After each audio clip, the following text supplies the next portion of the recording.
네, 안녕하세요. 정수자입니다. 오늘은 10월 9일이고요. 오늘 휴일인데 좀 이벤트가 있어가지고 이거에 대해서 제가 조금 알아봐서 그거에 대한 영상 좀 찍어보려고 해요. 네, 다들 아시겠지만 오이솔루션이 유무상증자를 시행을 했습니다. 그래서 이 이벤트로 이제 오를지 떨어질지 걱정하시는 분들이 좀 계시는데 이거에 대해서 좀 알아보고 KMW도 예전에 유상증자를 한 적이 있어요. 2018년도에 한 적이 있는데 KMW 사례를 좀 보면서 이제 앞으로 좀 어떻게 진행될지에 대해서도 좀 알아보겠습니다.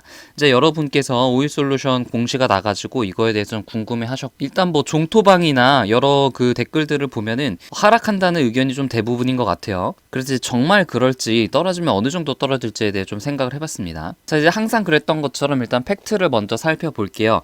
유상증자는 302억 원 정도의 규모로 했고, 주식 수는 이제 76만 주를 증자를 한다고 했습니다. 그래서 전체 시총이 이제 4,200억이고 상장 주식 수가 지금 770만 주니까 여기서 이제 76만 주를 새로 상장을 한다고 하니까 한 10% 정도 유상 증자를 하는 셈이네요. 그래서 비율이 뭐 그렇게 많진 않아요. 유상 증자 비율이라든가 지금 유상 증자가 302억이니까 지금 전체 시총에 대비해서는 그렇게 많은 편은 아닙니다.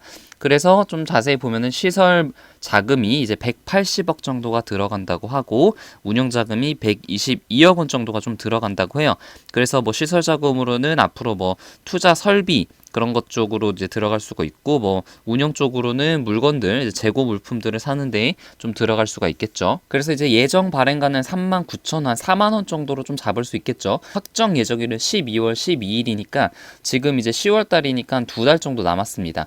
그래서 지금 예상 가격은 이제 39,000원 정도의 신주를 발행을 한다. 그 정도의 이제 유상증자를 한다라고 이제 되어 있는데, 이때까지 12월 12일까지 주가가 좀 하락을 하느냐 상승을 하느냐에 따라서 이 가격은 조금 변동이 될 수가 있어요. 그리고 이제 유상증자를 함과 동시에 무상증자를 했는데 0.25주 무상증자를 결정을 했습니다. 그러니까 이 주식을 한 주를 가지고 있으면은 0.25주, 그러니까 4개 주를 주식을 가지고 있으면은 한 주를 이제 무상으로 준다는 거죠. 그런 무상증자도 같이 한다고 이제 했으니까 아무래도 유상증자를 하게 되면은 좀 주가에 안 좋은 영향이 있을 수 있고 좀 주주 투자 심리가 좀 꺾일 수가 있기 때문에 보통 이렇게 무상증자를 같이 유무상증자를 같이 하는 경우들이 이제 간혹 있습니다. 그래서 유상증자의 방식은 주주 배정 후 실권주 일반 공모 방식으로 먼저 주주에게 배정을 한 다음에 주주가 먼저 유상증자 청약을 할 수가 있고, 여기서 만약에 안 되는 게 있으면 그때 일반으로 돌리는 그런 방식으로 유상증자를 하는 거예요. 그래서 예전에 유상증자를 한 적이 있는지 좀 찾아봤는데 2017년에도 오이솔루션이 대규모 증자를 한 적이 한 번 있네요. 그래서 당시 이제 162억 원 정도 예상증자니까 2017년이니까 그때 당시로는 그 시가총액이 한 1,500억 정도밖에 되지 않았을 때입니다. 그래서 그 당시 기준으로는 좀 상당히 큰 금액을 유상증자를 했고, 그때도 마찬가지로 0.2주 무상증자를 동시에 유무상증자를 동시에 시행을 했네요. 그래서 그날 이제 차트를 보면은 이제 8% 정도 조금 하락을 했고, 그리고 나서도 좀 며칠 좀 투자 심리가 꺾이면서 좀 더 많이 하락을 했죠. 그리고 나서 이제 거의 다 되돌리긴 했는데 그 이후로 뭐 실적이 별로 안 좋아서인지 좀 크게 하락을 했습니다. 그래서 단기적으로 봤을 때는 유상증자 이벤트가 있고 난 뒤에는 한 10% 정도 빠졌고, 그 뒤로는 좀 반등하는 것이 이제 2017년 유상증자 때의 그런 모습이었어요. 할인된 가격으로 유상증자를 했기 때문에 지금 5만 원대에서 4만 원대 유상증자를 한다고 했으니까 약 한 25% 정도 할인이 돼서 유상증자를 한다고 하는 거죠. 주가는 단기적으로는 하락을 할 가능성이 높아요. 유증의 비율이 크지 않습니다. 10% 정도 내외이기 때문에 뭐 그렇게 많이 떨어질까에 대해서는 조금 의문이 드는 것은 사실이고요. 하지만 이제 근본적으로 더 봐야 될 것은 이제 왜 유상증자를 했느냐라는 거예요. 이제 다들 아시겠지만 앞으로 오이솔루션이 이제 트랜시버에 대해서 굉장히 물건을 많이 재고 물량을 많이 가지고 와서 더 많이 팔아야 될 것이기 때문에 앞으로 2020년도에도 지속적으로 매출과 영업이익이 증가를 하기 때문에 유상증자를 하는 것이 아닐까라는 그런 합리적인 추론을 할 수가 있겠죠. 그래서 제가 이제 유상증자 한 몇 개의 기업들을 예시로 가져왔는데, 이제 같은 5G 종목 중에서도 유상증자를 한 종목이 있어요. KMW가 이제 한 9월 정도에 유상증자 그 공시를 정확하게 냈고 이제 12월 정도에 이제 흥행을 했다라고 이제 공시를 했었는데 494억 유상증자를 시행을 했죠. 그 당시에 이제 주가가 2만 원대였고 당시 이제 유상증자 주당 발행가가 이제 18,000원이니까 그때도 한 20% 정도 할인율이 좀 들어갔습니다. 보통 유상증자가 한 20%에서 이제 많게는 30% 정도 할인을 해서 증자를 하는 것이 보통이에요.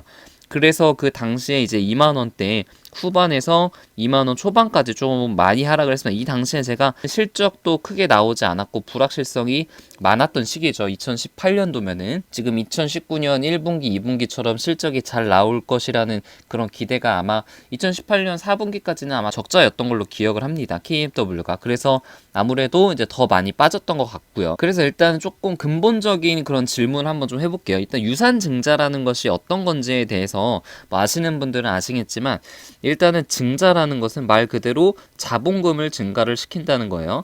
그래서 자산이라는 것은 자본 플러스 부채인데 제가 이거 뒤에서 조금 이따 자세히 말씀을 드릴게요. 일반적으로 회사들이 있었을 때 돈이 필요한 시점이 있을 거란 말이에요. 예를 들어서 일반 개인이 어떤 아파트를 사고 싶은데 본인의 현금으로만 사기가 이제 힘들잖아요. 그래서 은행에서도 대출을 받을 수도 있고 여러 가지 루트를 통해서 대출을 받아서 집을 보통 삽니다.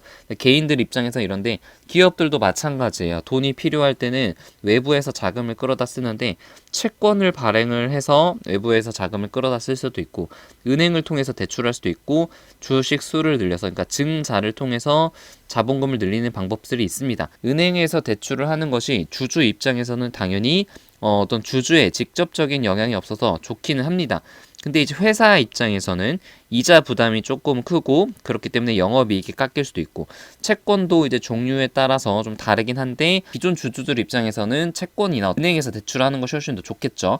그리고 이제 증자에는 유상증자라는 게 있고 무상증자라는 게 있는데 무상증자는 말 그대로 공짜로 주식을 주주들에게 주는 것이고 유상증자는 유료로 주식을 준다는 얘기예요. 다시 말해서 새로운 주식을 이제 새로 발행되는 주식을 기존 주주나 이제 새로운 주주에게 주식을 얼마에 한 20% 할인된 가격으로 파는 거예요. 당연히 지금 주가나 그것보다 비싸게 팔면 아무도 안 살 게 뻔하기 때문에 보통 20-30% 정도 싼 값으로 유상증자를 하는 것이 보통이고 회사에서 돈이 필요하기 때문에 주식수를 늘려서 자본금을 마련을 하겠다는 게 유상증자의 목적이에요. 그래서 제가 그림을 좀 그려봤는데 자산이라는 것은 자본과 부채가 있어요. 예를 들어서 우리 어떤 한 개인이 돈이 있다고 치면은 어떤 현금으로 가지고 있는 그런 돈이 있겠고 우리 은행에서 대출을 하는 그런 빚이 있잖아요. 그런 것도 이제 부채라고 생각을 하시면 될 것 같고 자본에도 우리가 주주들에게 받은 그런 자본금이 있고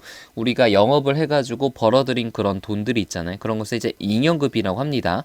그래서 잉여금도 이익을 통해서 만든 잉여금을 이익잉여금이라고 하고 또 이제 주식발의 초과금도 있는데 유상증자라는 것은 이런 자본금이 늘어나는 것을 유상증자라고 하고 자본금이 늘어가면은 이제 당연히 자산도 좀 늘어나겠죠. 그래서 유상증자는 크게 네 가지가 존재를 한다는 것을 기본적으로 아시면 좋은데 삼자 배정 유상증자가 있고 주주 우선 공모 방식이 있고 주주 배정 공모 방식, 일반 공모 방식이 있어요. 그래서 제가 간단하게 설명드리면은 일단은 이쪽으로 갈수록 범위가 넓어지고 그러니까 증자하는 대상의 범위가 넓어지고 범위가 넓어진다는 것은 그만큼 인기가 없다는 거예요. 그래서 앞으로 가격이 내릴 것 같고 회사의 전망이 좋지 않은 그런 주식들은 당연히 인기가 없고 앞으로 성장성을 크게 보여줄 주식들은 인기가 이제 크다는 것은 당연히 상식이겠죠. 그래서 3자 배정 방식은 기존 주주나 일반 주주가 아닌 특정한 3자, 기업들 그러니까 어떤 회사에서 지정한 그런 3자에게 인수를 해주는 그런 방식이기 때문에 당연히 특정 기업이 수익성을 보고 참여하는 경우가 많기 때문에 향후 주가가 오를 가능성이 높고 주주 우선이나 주주 배정 같은 경우들은 기존의 주주들에게 먼저 공모를 하는 방식이고 일반 공모는 일반인들에게 주식을 이제 공모를 하는 거죠. 이제 누가 봐도 기업이 크게 좋지 않기 때문에 기업도 청약을 안 하고 기존 주주도 청약을 안 할 것이 뻔하기 때문에 일반인에게 공모를 돌리는 방식입니다. 그래서 이제 3자 배정이 가장 좋고 그 다음에 주주 쪽, 주주 우선, 그 다음 일반 공모 순인데 뭐 이게 항상 딱 정해져 있진 않아요. 3자 배정이라 그래가지고 주식이 항상 오르는 것은 아니고 이제 상황과 업황에 따라서 다르겠죠. 그래서 삼성중공업의 유상증자를 보면 2017년 12월 달에 유상증자를 발표를 했는데 이건 어마어마한 금액을 유상증자를 했어요. 1조 5천억 원을 유상증자를 했고 그 당시에 주가를 보면은 11,000원대에서 유상증자 발표가 난 뒤에 거의 이제 7,000원까지 떨어졌으니까 50%가 한 10거래일 만에 많이 빠졌습니다. 그러니까 이것처럼 굉장히 업황이 좋지 않고 적자 기업이 유상증자를 하게 되면 이렇게 주가가 굉장히 크게 빠질 수가 있고요. 이제 콤텍시스라는 기업이 있는데 이건 226억 원의 유상증자를 주주 배정 후 일반 공모, 그러니까 오이솔루션이랑 이제 똑같죠. 그래서 이제 8월 13일 날 배정을 했는데 처음에는 이제 15% 정도 하락해서 출발했다가 양전으로 끝났습니다. 네, 이런 경우도 있고 넵튠 같은 경우는 이제 3자 배정 유상 증자를 했어요. 그래서 70억 원 정도, 이제 30억 원에서 총 100억 원 정도 규모의 유상 증자를 했고 당시 유상 증자를 했을 때 이제 3자 배정이었기 때문에 굉장히 급등을 한 다음에 주가가 이제 다시 제자리로 돌아왔죠. 그래서 보통 이렇게 3자 배정 같은 경우는 주가에 이제 호재로 작용하는 경우들이 많지만 아무튼 제일 중요한 거는 어떤 기업의 실질적인 그런 가치랑 매출과 영업이익이 이제 중요하기 때문에 금방 이제 제자리로 돌아오는 것을 알 수가 있어요. 자, 그래서 이제 결론적으로 오이솔루션으로 다시 돌아와서 보면은 주주 배정 일반 공모 방식이기 때문에 배정 자체, 유상증자 방식 자체는 뭐 그렇게 나쁜 방식은 아니에요. 이제 그냥 무난한 그런 방식이고 결론적으로 말씀을 드리면은 아무튼 유상증자를 해서 할인된 그 주식들이 들어오기 때문에 시장에 단기적으로는 주가가 조금은 하락을 할 수 있을 것 같아요. 제 생각에는 한 마이너스 5에서 한 마이너스 10 정도로 좀 끝나지 않을까 하는 그런 개인적인 생각인데 시장의 반응은 조금 더 살펴봐야겠죠. 상황에 따라서 주가는 좀 과도하게 빠지거나 과도하게 오를 수가 있기 때문이죠. 유상증자 비율이 아주 크지는 않기 때문에 주가가 많이 하락할지에 대해서는 조금 의문이 드는 것은 사실이에요. 근데 아무튼 주가가 만약에 5% 10% 조금 하락을 하더라도 결국에 회사가 돈을 잘 벌고 지금 KMW처럼 내년에 이제 앞으로 매출이 늘어나는 것에 대비해서 유상증자를 하게 되는 것이라면은 주가는 다시 오를 가능성이 좀 높아요. 저는 지금 오이솔루션을 가지고 있지 않지만 제가 만약에 가지고 있다라면은 그 하락했을 때 더 팔지는 않을 것 같고요. 만약에 제가 가지고 있다라면은 그렇다고 뭐 더 추가 매수하지는 않지만 좀 상황에 따라서는 좀 과도하게 떨어진다 싶으면은 제가 이제 했던 예전에 다산네트워크스나 헬릭스미스처럼 좀 추가 매수를 할 수도 있겠죠. 상황에 따라서. 그래서 아무튼 지금 오이솔루션을 가지고 계신 분들은 이것이 지금 이 유상증자만 딱 봤을 때는 호재인지 악재인지는 판단을 할 수가 없어요. 왜냐면은 딱 정해져 있는 그런 하나의 그 틀이 없기 때문이죠. 주식에서는. 그래서 좀 현명하게 대처를 하셨으면 좀 좋겠고요. 아, 그리고 이제 끝내기 전에 제가 이제 며칠 전에 레이 달리오 원칙 책을 읽어서 그 독후가 후기를 좀 말씀을 드린다고 영상을 좀 찍었었는데 그래서 제가 이 책을 조금 대충 거의 다 읽어가지고 정리를 좀 했거든요. 좀 제가 이번에 좀 재밌게 정리를 해봤어요. 지금 원노트를 통해서 정리를 해봤는데 어떤 핵심적인 그런 내용에 대해서 제가 좀 거기서 나온 그림을 제 실제 헬릭스미스 매도를 했던 그런 쪽에 이제 적용을 해서 정리를 좀 했고 제가 이번에 좀 처음 시도를 해본 건데 약간 마인드맵 비슷하게 어떤 핵심적인 내용을 토대로 그 이제 세부적인 내용들을 좀 정리를 해가지고 좀 재밌게 정리를 해서 영상을 좀 찍어보도록 하겠습니다. 그래서 이거에 대해서 좀 좋은 내용들이 많이 있으니까 구독이랑 좋아요, 알림 설정까지 해주시면은 좋을 것 같습니다. 네, 이상입니다.